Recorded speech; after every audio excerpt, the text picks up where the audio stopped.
Paano nga ba ang kaligtasan ng mga namatay na hindi narinig ang ebanghelyo? Paano yung mga namatay sa digmaan? Paano yung mga lugar na liblib na walang misyonary na nakaabot doon upang mag-preach ng gospel? Paano yung mga namatay sa pang-aabuso or trauma o mga bata na merong mga mental incapacity? Paano yung kanilang kaligtasan na hindi nila narinig ang ebanghelyo? Impyerno na ba agad sila? O ang Bible po ay malinaw. Simulan natin sa 1 Timothy chapter 2 verse 4. Ibig ng Diyos na ang lahat ng tao ay maligtas. Sa 2 Peter chapter 3 verse 9, hindi niya ibig na mapahamak ang sinuman.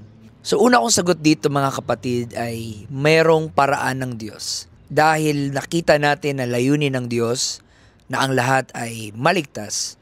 So it is God who will provide the means for them to receive the plan of salvation. Since it is His will, it is His desire that all men may be saved, He will also provide the means for it upang ang tao ay matanggap ang offer ng salvation. So doon tayo magsisimula. May paraan ang Diyos. Now, malinaw din sa Bible na hindi babalik ang Diyos hanggat hindi napapangaral ang ebanghelyo sa lahat.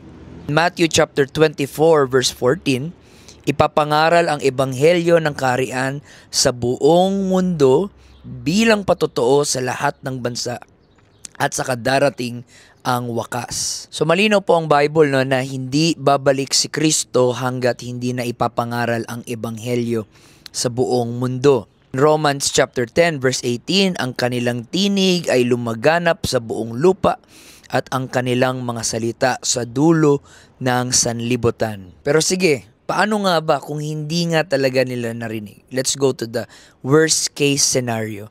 Paano kung hindi nila narinig ang gospel? Impyerno na ba agad sila? Well, ang tanging masasagot na lang natin sa ganyang case ay magtiwala sa judgment ng Panginoon. Magtiwala tayo sa pangahatol ng Diyos.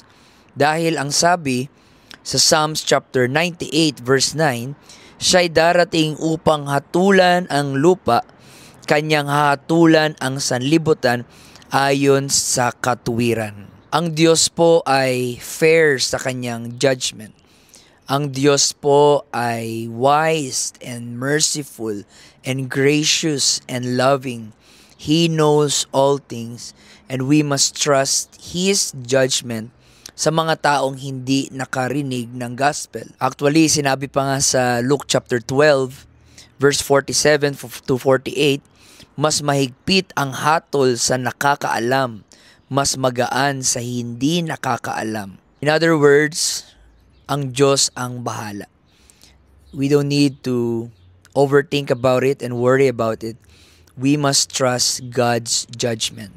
And by the way, it is not our role para po i-point out sino ang pupunta sa heaven at sino ang pupunta sa impyerno. Trabaho yun ng Diyos.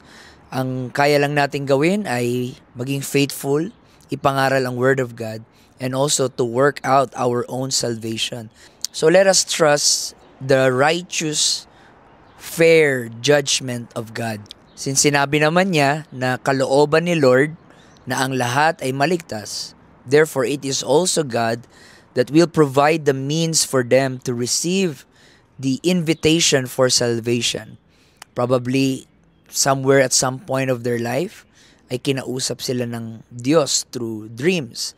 Or probably mayroon silang kaibigan na nag-invite sa kanila sa church. Or like now, sa panahon natin ngayon, we have social media na bawat scroll nila merong mga nagbabahagi ng Word of God. Or probably kinausap sila ng Panginoon sa isang circumstance or through conscience. In whatever ways we believe that at somewhere, at some point of their life, God has reached them and God has offered salvation to them. Mga kapatid, no, ang Diyos ay makatarungan. Bakit niya parurusahan ang tao na hindi nga nabigyan ng pagkakataon? Ang hatol ng Diyos ay makatarungan. Ang hatol ng Diyos ay banal. Ang hatol ng Diyos ay hindi katulad ng panghahatol dito sa mundo na bias and unfair. So we must trust the judgment of God. Tayo naman as a church, let us be more aggressive sa ating evangelism to preach this gospel to the whole world so that no man will have an excuse. God bless.